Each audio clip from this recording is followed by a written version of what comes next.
The Hills lived in Portsmouth, New Hampshire. 3. Barney, 1922–1969, was employed by the United States Postal Service, while Betty, 1919–2004, was a social worker. Active in the local Unitarian congregation, the Hills were also members of the NAACP and community leaders, and Barney sat on a local board of the U.S. Civil Rights Commission. They were an interracial couple at a time when it was particularly uncommon in the United States. Barney was African American and Betty was white.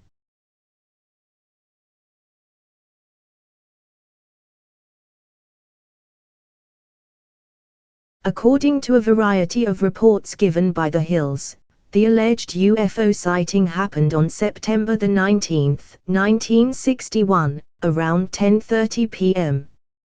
The Hills were driving back to Portsmouth from a vacation in Niagara Falls and Montreal. There were only a few other cars on the road. Just south of Lancaster, New Hampshire, Betty claimed to have observed a bright point of light in the sky that moved from below the Moon and the planet Jupiter, upward to the west of the Moon.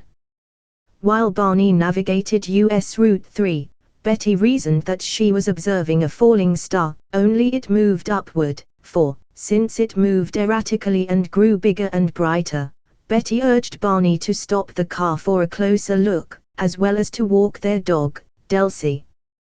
Barney stopped at a scenic picnic area just south of Twin Mountain. Worried about the presence of bears, Barney retrieved a pistol that he kept in the trunk of the car. 5. Betty, through binoculars, observed an odd-shaped craft flashing multicolored lights travel across the face of the Moon. 6. Because her sister had confided to her about having a flying saucer sighting several years earlier, Betty thought it might be what she was observing. Through binoculars, Barney observed what he reasoned was a commercial airliner traveling toward Vermont on its way to Montreal. However, he soon changed his mind, because without looking as if it had turned, the craft rapidly descended in his direction. This observation caused Barney to realize, this object that was a plane was not a plane. 7. He quickly returned to the car and drove toward Francois Notch, a narrow, mountainous stretch of the road. The Hills claimed that they continued driving on the isolated road, moving very slowly through Francois Notch in order to observe the object as it came even closer. At one point, the object passed above a restaurant and signal tower on top of Cannon Mountain. It passed over the mountain and came out near the Old Man of the Mountain. Betty testified that it was at least 1.5 times the length of the granite cliff profile, which was 40 feet, 12 meters, long, and that it seemed to be rotating.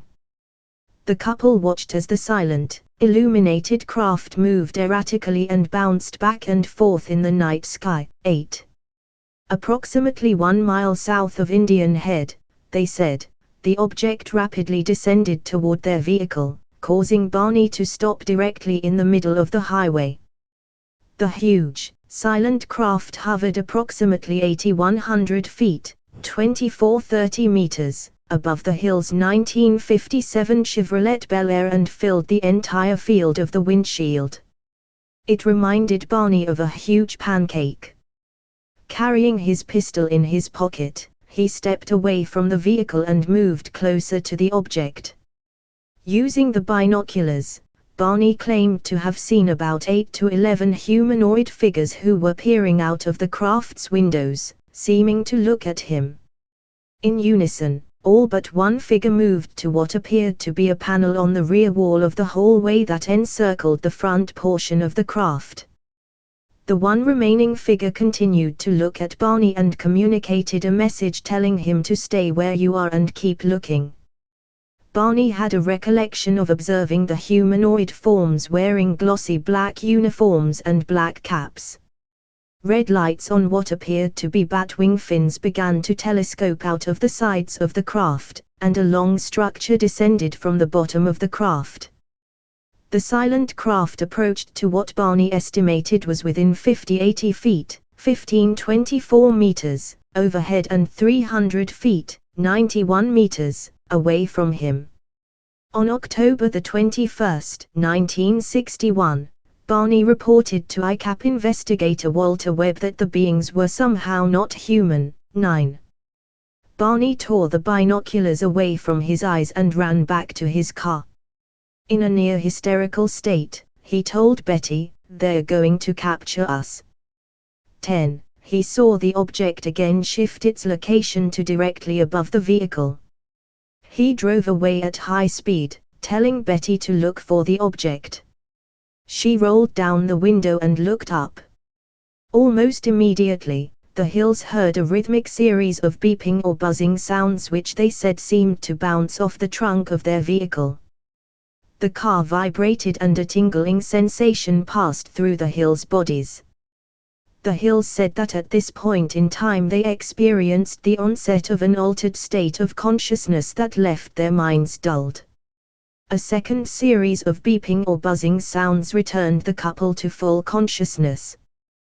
They found that they had traveled nearly 35 miles, 56 kilometers, south but had only vague, spotty memories of this section of road. They recalled making a sudden unplanned turn, encountering a roadblock, and observing a fiery orb in the road. Immediate aftermath. Arriving home at about dawn, the Hills assert that they had some odd sensations and impulses they could not readily explain. Betty insisted their luggage be kept near the back door rather than in the main part of the house. Their watches would never run again. Barney said that the leather strap for the binoculars was torn, though he could not recall it tearing. The toes of his best dress shoes were scraped. Barney says he was compelled to examine his genitals in the bathroom, though he found nothing unusual. They took long showers to remove possible contamination and each drew a picture of what they had observed. 11. Perplexed, the Hills say they tried to reconstruct the chronology of events as they witnessed the UFO and drove home. But immediately after they heard the buzzing sounds, their memories became incomplete and fragmented. 12. After sleeping for a few hours, Betty awoke and placed the shoes and clothing she had worn during the drive into her closet, observing that the dress was torn at the hem, zipper and lining. Later, when she retrieved the items from her closet, she noted a pinkish powder on her dress. She hung the dress on her clothesline and the pink powder blew away. But the dress was irreparably damaged. She threw it away, but then changed her mind, retrieving the dress and hanging it in her closet. Over the years, 5 laboratories have conducted chemical and forensic analyses on the dress. 13. There were shiny, concentric circles on their car's trunk that had not been there the previous day. Betty and Barney experimented with a compass, noting that when they moved it close to the spots, the needle would whirl rapidly. But when they moved it a few inches away from the shiny spots, it would drop down. 14. Initial report to the U.S. Air Force and ICAP. On September 21, Betty telephoned Peace Air Force Base to report their UFO encounter, though for fear of being labeled eccentric, she withheld some of the details. On September 22, Major Paul W. Henderson telephoned the Hills for a more detailed interview. Henderson's report, dated September 26, determined that the Hills had probably misidentified the planet Jupiter. This was later changed to optical condition, inversion and insufficient data. Report 100-1-61, Air Intelligence Information Record. His report was forwarded to Project Blue Book, the U.S. Air Force's UFO research project. Within days of the encounter, Betty borrowed a UFO book from a local library. It had been written by retired Marine Corps Major Donald E. Kehoe, who was also the head of ICAP, a civilian UFO research group. On September 26, Betty wrote to Kehoe. She related the full story, including the details about the humanoid figures that Barney had observed through binoculars.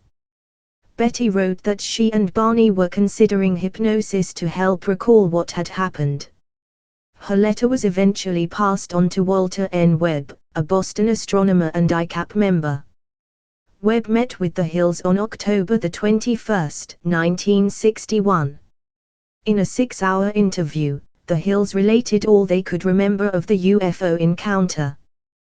Barney asserted that he had developed a sort of mental block and that he suspected there were some portions of the event that he did not wish to remember.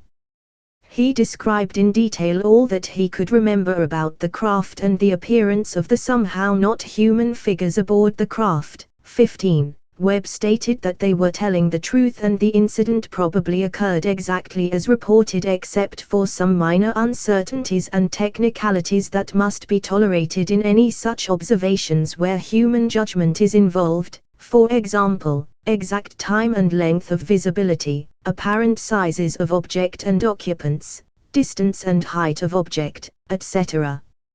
16. Betty's dreams. 10 days after the alleged UFO encounter, Betty began having a series of vivid dreams. They continued for 5 successive nights. Never in her memory had she recalled dreams in such detail and intensity. But they stopped abruptly after 5 nights and never returned again. They occupied her thoughts during the day. When she finally did mention them to Barney, he was sympathetic, but not too concerned, and the matter was dropped. Betty did not mention them to Barney again. 17. In November 1961, Betty began writing down the details of her dreams. In one dream, she and Barney encountered a roadblock and men who surrounded their car. She lost consciousness but struggled to regain it. She then realized that she was being forced by 2 small men to walk in a forest in the night time, and of seeing Barney walking behind her, though when she called to him, he seemed to be in a trance or sleepwalking. The men stood about 5 feet to 5 feet 4 inches tall, and wore matching blue uniforms, with caps similar to those worn by military cadets. They appeared nearly human, with black hair, dark eyes, prominent noses and bluish lips.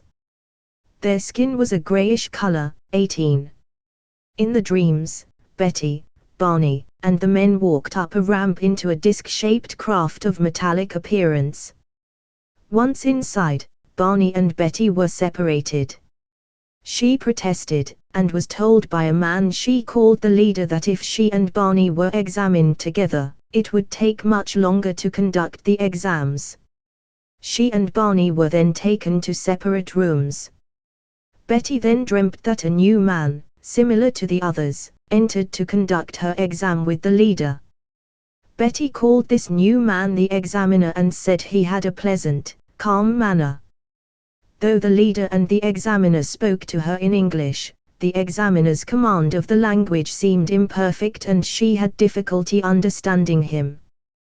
The examiner told Betty that he would conduct a few tests to note the differences between humans and the craft's occupants. He seated her on a chair, and a bright light was shone on her. The man cut off a lock of Betty's hair. He examined her eyes, ears, mouth, teeth, throat and hands. He saved trimmings from her fingernails. After examining her legs and feet, the man then used a dull knife, similar to a letter opener, to scrape some of her skin onto what resembled cellophane. He then tested her nervous system and he thrust the needle into her navel, which caused Betty agonizing pain. But the leader waved his hand in front of her eyes and the pain vanished. The examiner left the room and Betty engaged in conversation with the leader. She picked up a book with rows of strange symbols that the leader said she could take home with her. She also asked where he was from, and he pulled down an instructional map dotted with stars. In Betty's dream account, the men began escorting the Hills from the ship when a disagreement broke out. The leader then informed Betty that she couldn't keep the book, stating that they had decided that the other men did not want her to even remember the encounter. Betty insisted that no matter what they did to her memory, she would one day recall the events. She and Barney were taken to their car, where the leader suggested that they wait to watch the craft's departure. They did so, then resumed their drive. 19. Medical help and more interviews. Missing time. On November 25, 1961, the Hills were again interviewed at length by ICAP members, this time C.D. Jackson and Robert E. Homer. Having read Webb's initial report, Jackson and Homer had many questions for the Hills. One of their main questions was about the length of the trip. Although the Hills had noted that they had arrived home later than anticipated, the drive should have taken about 4 hours, 178 miles, they did not realize that they arrived home 7 hours after their departure from Colebrook. When Homer and Jackson noted this discrepancy to the Hills, the couple had no explanation, a frequently reported circumstance in alleged alien abduction cases that some have called missing time. Despite all their efforts, the Hills could recall almost nothing of the 35 miles between Lincoln/Indian Head and Ashland.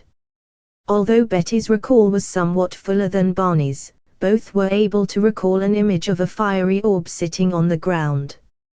Betty and Barney reasoned that it must have been the moon, but Homer and Jackson informed them that the moon had set earlier in the evening. 20. The subject of hypnosis came up, and it was decided that it be carried out in the attempt to elicit previously irretrievable memories. Barney was apprehensive about hypnosis, but thought it might help Betty put to rest what Barney described as the nonsense about her dreams. 20. By February 1962, the Hills were making frequent weekend drives to the White Mountains, hoping that revisiting the site might spark more memories. They were unsuccessful in trying to locate the site where they observed a fiery orb sitting in the road. However, they were able to eliminate several possible routes. They found the capture site on Labor Day weekend in 1965. Private disclosure. On November 23, 1962, the Hills attended a meeting at the parsonage of their church where the invited guest speaker was Captain Ben H. Swift of the U.S. Air Force, who had recently published a book of his poetry. After he read selections of his poetry, the pastor asked him to discuss his personal interest in hypnosis. After the meeting broke up, the Hills approached Captain Swift privately and told him what they could remember of their strange encounter. He was particularly interested in the missing time of the Hills' account. The Hills asked Swift if he would hypnotize them to recover their memories, but Swift said he was not qualified to do that and cautioned them against going to an amateur hypnotist, such as himself. 21. First public disclosure. On March 3, 1963, the Hills first publicly discussed the UFO encounter with a group at their church. On September 7, 1963, Captain Swift gave a formal lecture on hypnosis to a meeting at the Unitarian Church. After the lecture, the Hills told him that Barney was going to a psychiatrist, a Mr. Stevens, whom he liked and trusted. Captain Swift suggested that Barney ask Stevens about the use of hypnosis in his case. When Barney next met with Stevens, he asked about hypnosis. Stevens referred the Hills to Benjamin Simon of Boston. On November 3, 1963, the Hills spoke before an amateur UFO study group, the Two-State UFO Study Group, in Quincy Center, Massachusetts. The Hills first met Simon on December 14, 1963.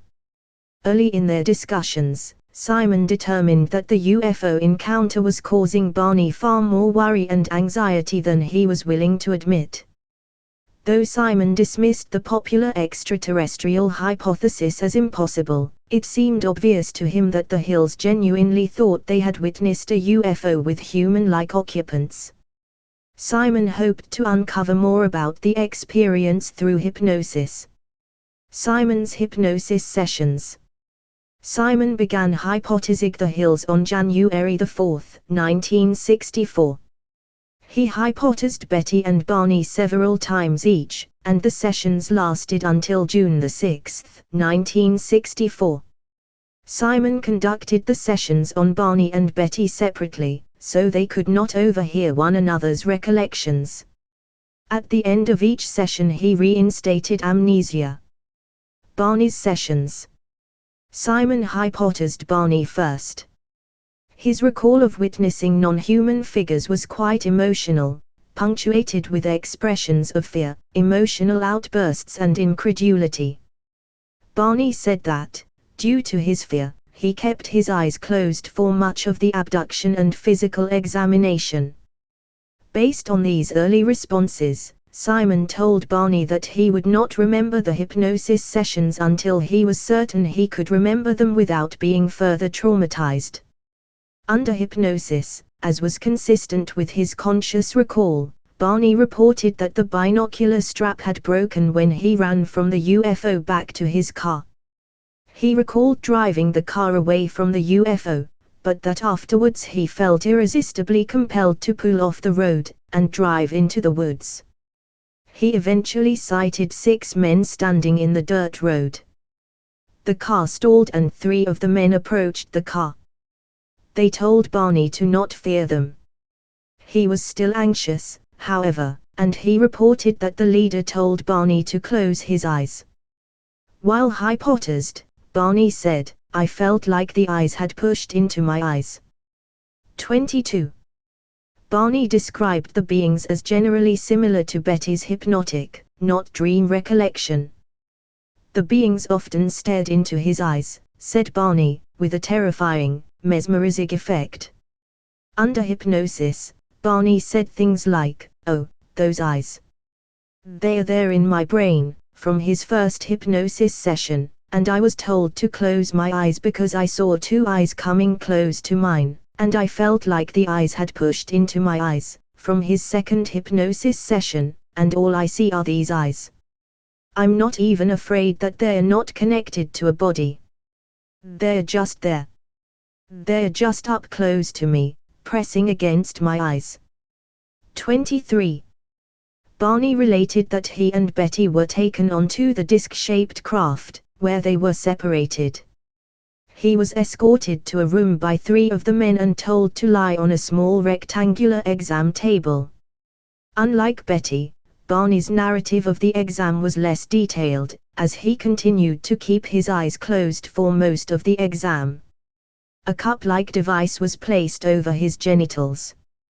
He did not experience an orgasm, though Barney thought that a sperm sample had been taken.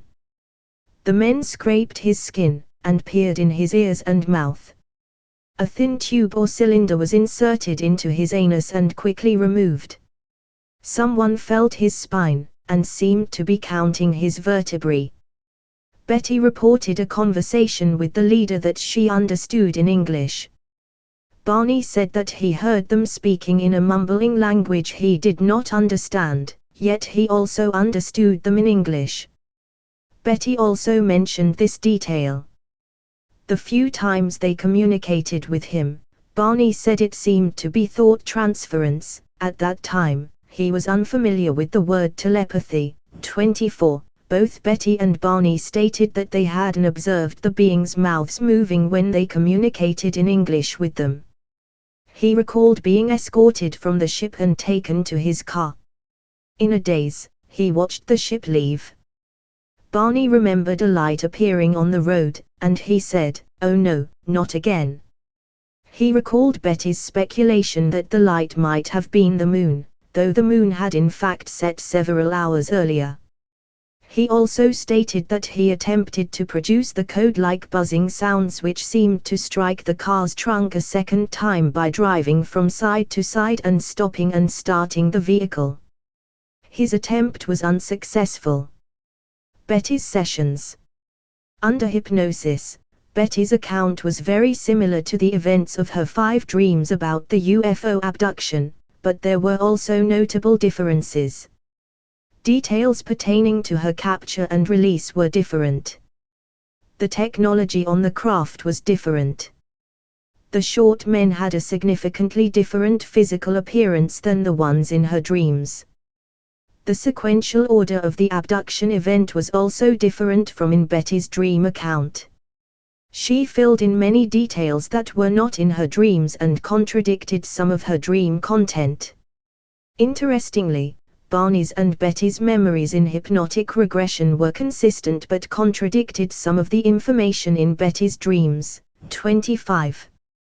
Betty exhibited considerable emotional distress during her capture and examination.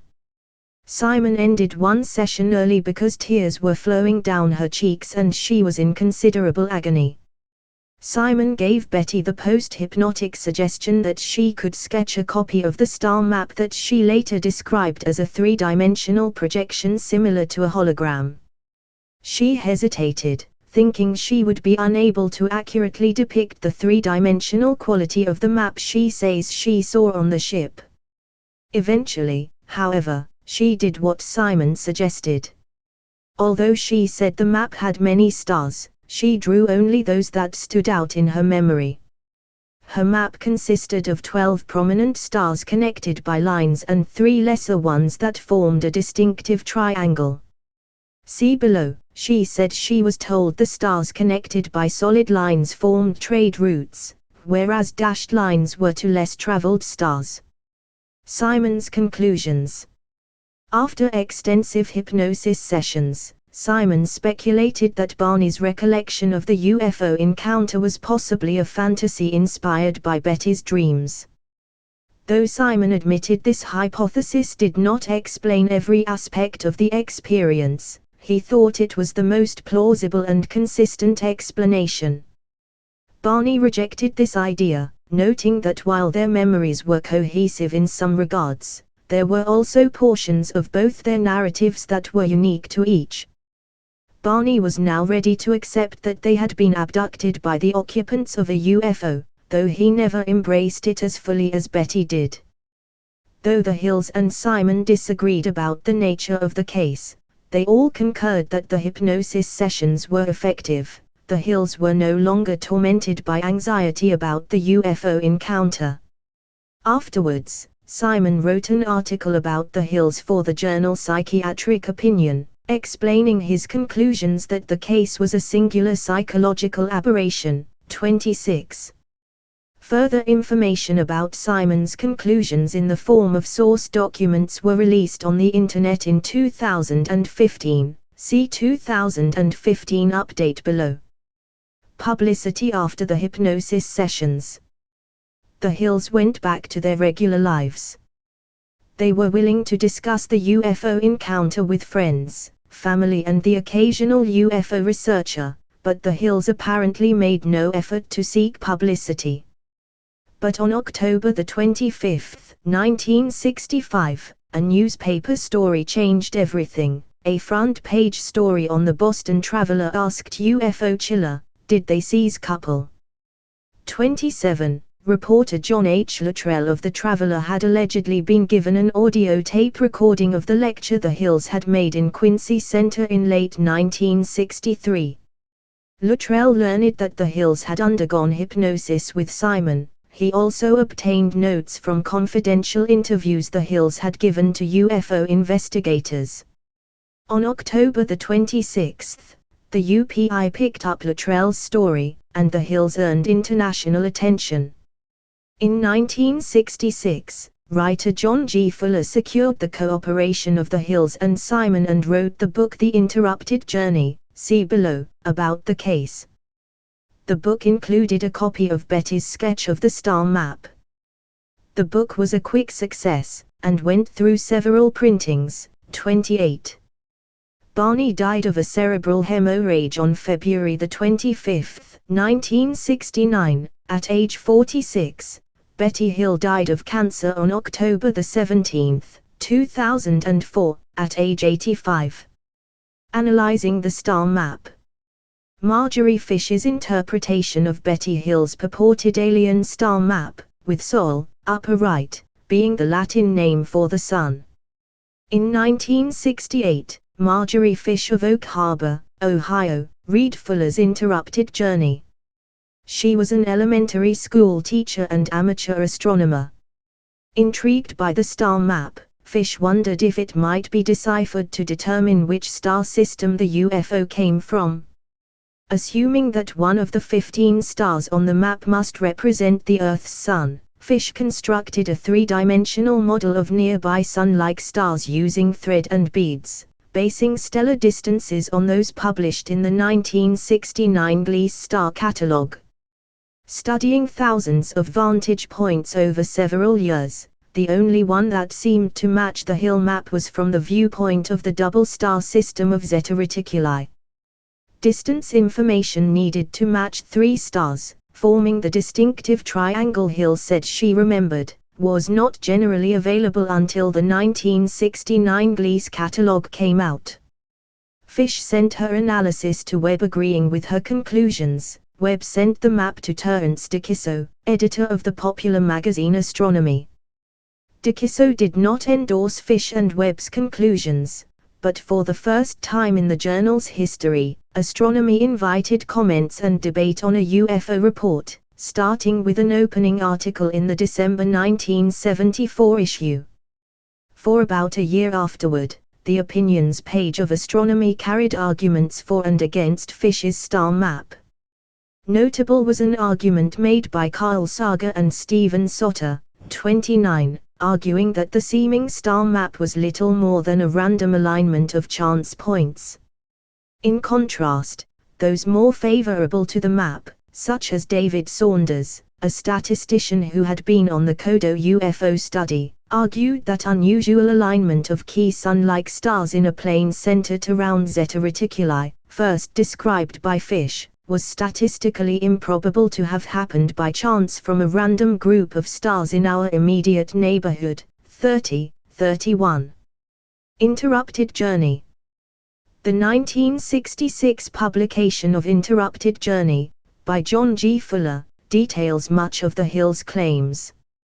Excerpts of the book were published in Look magazine, and Interrupted Journey went on to sell many copies and greatly publicize the Hill's account. Betty's niece Kathleen Mardy explored Fuller's themes along with scientist Stanton T. Friedman in her book Captured: The Betty and Barney Hill UFO Experience. Mardy knew Betty well and had spoken with her at great length about the encounter. Citation needed. She also examined all of the historical records and scientific reports pertaining to the case and transcribed the Hill's hypnosis sessions with Benjamin Simon for her detailed comparative analysis. Later, Betty claimed to have seen UFOs a number of times after the initial abduction, and she became a celebrity in the UFO community. 32. Skeptical arguments. Psychiatrists later suggested that the supposed abduction was a hallucination brought on by the stress of being an interracial couple in early 1960s United States. 33. Betty discounted this suggestion, noting her relationship with Barney was happy, and their interracial marriage caused no notable problems with their friends or family. As noted in the Interrupted Journey, Simon thought that the Hills' marital status had nothing to do with the UFO encounter. Skeptic blogger Brian Dunning, noting that the hypnosis sessions occurred over 2 years after the reported abductions, plenty of time for the couple to discuss their encounter, concluded that the Hills' inventive tale from the mind of a lifelong UFO fanatic is unsupported by any useful evidence, and is perfectly consistent with the purely natural explanation. He added that a timeline analysis of the 2 Air Force radar sightings from that night in the Project Blue Book record shows that neither correlated with the Hills story. The Air Force concluded that both targets were probably weather balloons. 34. An alien, played by actor John Hoyt, depicted on TV 12 days before the making of Hill's Grey Hypnosis tape. In his 1990 article Entirely Predisposed, Martin Kortmeyer suggested that Barney's memories revealed under hypnosis might have been influenced by an episode of the science fiction television show The Outer Limits entitled The Bellero Shield, which was broadcast about 2 weeks before Barney's first hypnotic session. The episode featured an extraterrestrial with large eyes who says, "In all the universes, in all the unities beyond the universes, all who have eyes that speak." The report from the regression featured a scenario that was in some respects similar to the television show. In part, Kortmeyer wrote Sad Smiley 35. Wraparound eyes are an extreme rarity in science fiction films. I know of only one instance. They appeared on the alien of an episode of an old TV series The Outer Limits entitled The Bellero Shield. A person familiar with Barney's sketch in The Interrupted Journey and the sketch done in collaboration with the artist David Baker will find a frisson of déjà vu creeping up his spine when seeing this episode. The resemblance is much abetted by an absence of ears, hair, and nose on both aliens. Could it be by chance?